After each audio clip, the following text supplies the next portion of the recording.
और जरा देवी ने इसको जोड़ दिया। हाँ। और जोड़ने के बाद इसका नाम पड़ा जरासंध। दो हाँ। टुकड़े में जोड़ा गया। हाँ।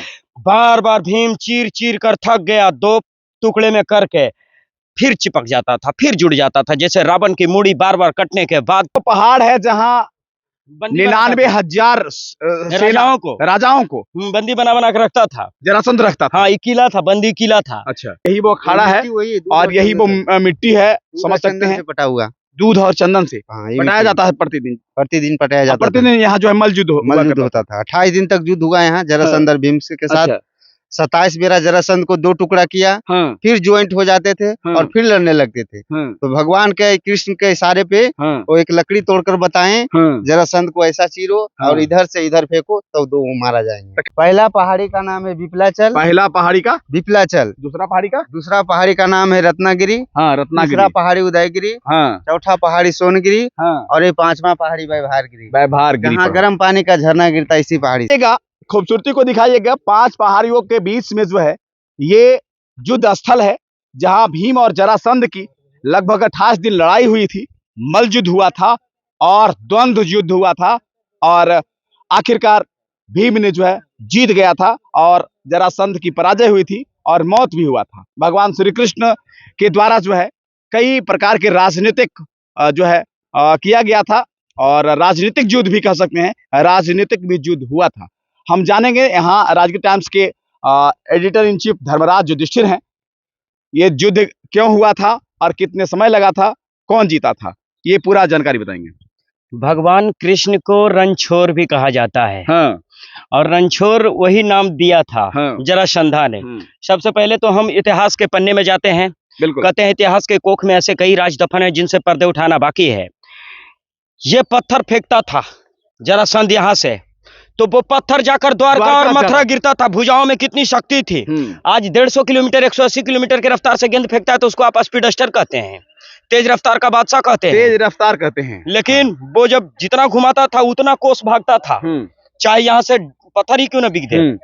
भगवान कृष्ण से लड़ाई हो रहा था और बलरामा से हमने वो पुस्तक में देखा था और वो लाइन अंग्रेजी में पढ़ा था कि भगवान जब 88,000 फीट ऊपर पहाड़ से कूद गए तब लुजेंड कहते हैं कि ये लॉक हैज लूसेंड इटसेल्फ, बाल का गुच्छा खुद खुल गया था हवा के झोंके से और भागकर। धर्मराज जी यहीं से जरासंध जो है वो पत्थर उछालता था। हाँ। और द्वारका फेंक देता था। भगवान श्री कृष्ण को जो है मथुरा छोड़ना पड़ा था इधर से बार बार इतना ही पत्थर फेंक देते थे। समझ सकते हैं यहीं से जरासंध पत्थर को उठाता था और मथुरा में फेंकता था। भगवान कृष्ण डर से, जरासंध के डर से द्वारका में वो जो है बस गए थे। आप आगे जाएंगे कुछ दूर तो एक जरा देवी मंदिर मिलेगा। हाँ। जरा देवी माँ को कहा जाता है माँ दुर्गा या काली, उनका अवतार है। भगवान शंकर ने वरदान दे दिया था, लेकिन ये तो जंगल में फेंका हुआ मिला था। हाँ। तो माँ दुर्गा राक्षिणी की रूप पकड़ के आई इसको बचाने के लिए, ताकि शंकर का वाक्य असत्य न हो जाए। हाँ। और जरा देवी ने इसको जोड़ दिया। हाँ। और जोड़ने के बाद इसका नाम पड़ा जरासंध। 2 टुकड़े में जोड़ा गया। हाँ।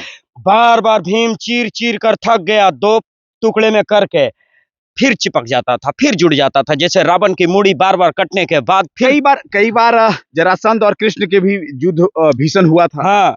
लेकिन जरासंध जो है पराजित नहीं होते थे। लिखा था कि मरना था भीम के हाथों से। हाँ। तो भगवान तो वही करते हैं, जैसे रावणा को लिखा था राम के हाथ से मोक्षो, कह के आया था कि बस तुम ही मारना हमको। हाँ।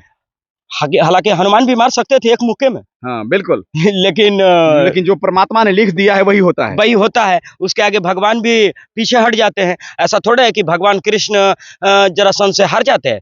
जरासंध ने 99,000 राजाओं को पकड़ लिया था, एक राजा और पकड़ लेता तो वह लाख हो जाता, लाख होने के बाद वो अमर हो जाता। यही वो पहाड़ है जहाँ 99,000 राजाओं को बंदी बना बना के रखता था, जरासंध रखता था। हाँ, ये किला था, बंदी किला था। अच्छा।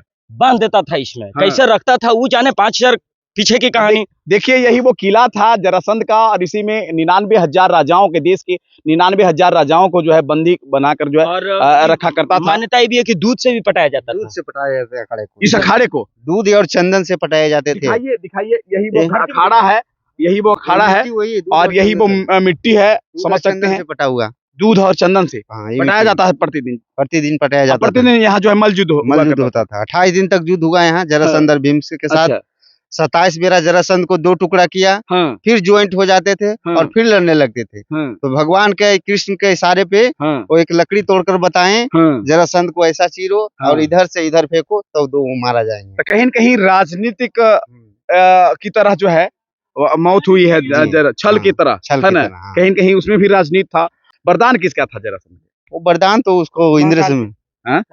शंकर का। शंकर से वरदान मिला था। हालांकि भीम के पास भी 1000 10,000 हाथी का बल था, हाँ, वहीं जरासंध के पास भी बल की कमी नहीं थी। वृद्धर्त उसका बाबूजी हुआ करते थे, वृद्धर्त ना, हाँ।